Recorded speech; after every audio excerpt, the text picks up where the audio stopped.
ഹരി ഓം. ഖണ്ഡം 2. വൃന്ദാവനഖണ്ഡം. അധ്യായം 22. ഗോപികമാരുടെ വിരഹവിലാപവും കൃഷ്ണന്റെ തിരിച്ചുവരവും. ബഹുലാശ്വനും നാരദനും തമ്മിലുള്ള സംഭാഷണം തുടരുന്നു. ശ്രീ നാരദൻ പറഞ്ഞു, ഭഗവാൻ കൃഷ്ണന്റെ ആഗമനത്തിനു വേണ്ടി എല്ലാ ഗോപികമാരും ചേർന്ന് ഭഗവാന്റെ ഗുണഗണങ്ങളെ പ്രകീർത്തിച്ചുകൊണ്ട് ഗാനങ്ങൾ ആലപിച്ചു. ഭഗവാന്റെ ഗോകുലത്തിലും വൃന്ദാവനത്തിലും ഉണ്ടായ സംഭവബഹുലങ്ങളെ ഗോർദിന്നക്കിക്കൊണ്ട് അവർ കൃഷ്ണനെ വിളിച്ചു പ്രാർത്ഥിച്ചു.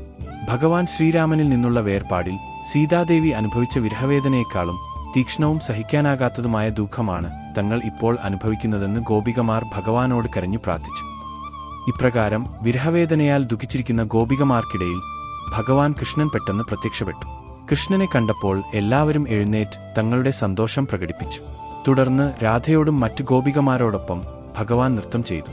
ശേഷം ഭഗവാൻ അനേകം രൂപം പൂണ്ട് ഓരോ ഗോപികയുടെയും കൂടെ ഒരേ സമയത്ത് നൃത്തം ചെയ്തു. അപ്പോൾ ഗോപികമാരെല്ലാം ദുഃഖരഹിതരാവുകയും കൈകൂപ്പിക്കൊണ്ട് ഭഗവാനോട് ഇപ്രകാരം ചോദിക്കുകയും ചെയ്തു, എന്തുകൊണ്ടാണ് അങ്ങ് ഞങ്ങളെ ഉപേക്ഷിച്ചിട്ട് പോയത്? അതിനുത്തരമായി ഭഗവാൻ ഇങ്ങനെ പറഞ്ഞു, അല്ലയോ ഗോപികമാരെ, പുഷ്കരക്ഷേത്രത്തിലെ ദധിമണ്ഡോദ സമുദ്രത്തിനുള്ളിൽ ഹംസം എന്നു പേരായ മഹർഷി തപസ് ചെയ്യുന്നുണ്ടായിരുന്നു. ഏകദേശം 2 മന്വന്തരക്കാലം ആ മഹർഷി തപസ് ചെയ്യുകയായിരുന്നു. ഇന്ന് ഒരു മത്സ്യം വന്ന് ആ മഹർഷിയെ വിഴുങ്ങി. ആ മത്സ്യത്തെയാകട്ടെ മത്സ്യരൂപിയായ പൗണ്ഡ്രൻ എന്നു പേരുള്ള അസുരനും വിഴുങ്ങി.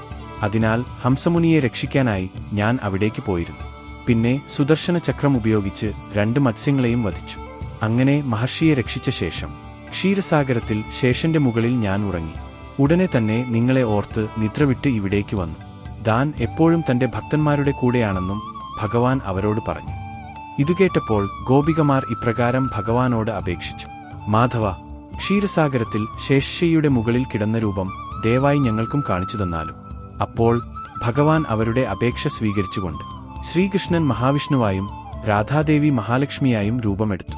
ക്ഷീരസാഗരവും അനേകം ഫണങ്ങളുള്ള ശേഷനും അവിടെ ദൃശ്യമായി. ഭഗവാൻ ആ ശയ്യയിൽ കിടക്കുകയും ലക്ഷ്മീദേവി ഭഗവാന്റെ പാദം തലോടുകയും ചെയ്തിരുന്നു. ഈ ദൃശ്യം കണ്ട ഗോപികമാർ ആശ്ചര്യഭരിതരാവുകയും ഭഗവാനെ കൈകൂപ്പി തൊഴുകയും ചെയ്തു. ഈ ദിവ്യരൂപം കാണിച്ചുകൊടുത്ത സ്ഥാനം ഒരു പുണ്യക്ഷേത്രമായി മാറി. അതിനുശേഷം കൃഷ്ണൻ രാധയോടും മറ്റു ഗോപികമാരോടൊപ്പം ചേർന്ന് പല കേളികളും നടത്തി. അങ്ങനെ ഭഗവാൻ മധുരഗാനം പാടിക്കൊണ്ട് ഭാണ്ഡീരവനത്തിലേക്ക് പോയി. അവിടെ വച്ച് ഭഗവാൻ രാധയുടെ ദേഹം അലങ്കരിച്ചു. രാധയും കൃഷ്ണന്റെ മുഖത്ത് ചന്ദനം, കസ്തൂരി, കുങ്കുമം എന്നിവയാൽ ചിത്രങ്ങൾ രചിച്ചു. ഇവിടെ 2-ാം ഖണ്ഡത്തിലെ 22-ാം അധ്യായം സമാപിക്കുന്നു. ഹരി ഓം. ഗോപികമാർ ശ്രീകൃഷ്ണന്റെ ഗുണഗണങ്ങളെ പ്രകീർത്തിച്ചുകൊണ്ടുള്ള പ്രസക്ത ഭാഗങ്ങൾ ഇവിടെ ഉൾപ്പെടുത്തുന്നു. ലോകാഭിരാമ ജനഭൂഷണ വിശ്വദീപ കന്ദർപ്പമോഹന ജഗദ്വൃജിനാർത്തിഹാരിൻ ആനന്ദകന്ദ യദുനന്ദന നന്ദസൂനോ സ്വച്ഛന്ദ പത്മമകരന്ദ നമോ നമസ്തേ. ഗോവിപ്രസാദു വിജയധ്വജ ദേവവന്ദ്യ കംസാദിദൈത്യവദഹേതുകൃതാവതാര ശ്രീനന്ദരാജകുലപത്മദിനേശദേവ ദേവാദിമുക്തജനദർപ്പണ തേജയോസ്തു. യോ രാസരംഗനിജവൈഭവഭൂരിലീലോ യോ ഗോപികാ നയന ജീവനമൂലരൂപ മാനം ചകാര രഹസാ കില മാനവത്യാ സോ അയം ഹരിർഭവതു നോ നയനാഗ്രംഗാമി.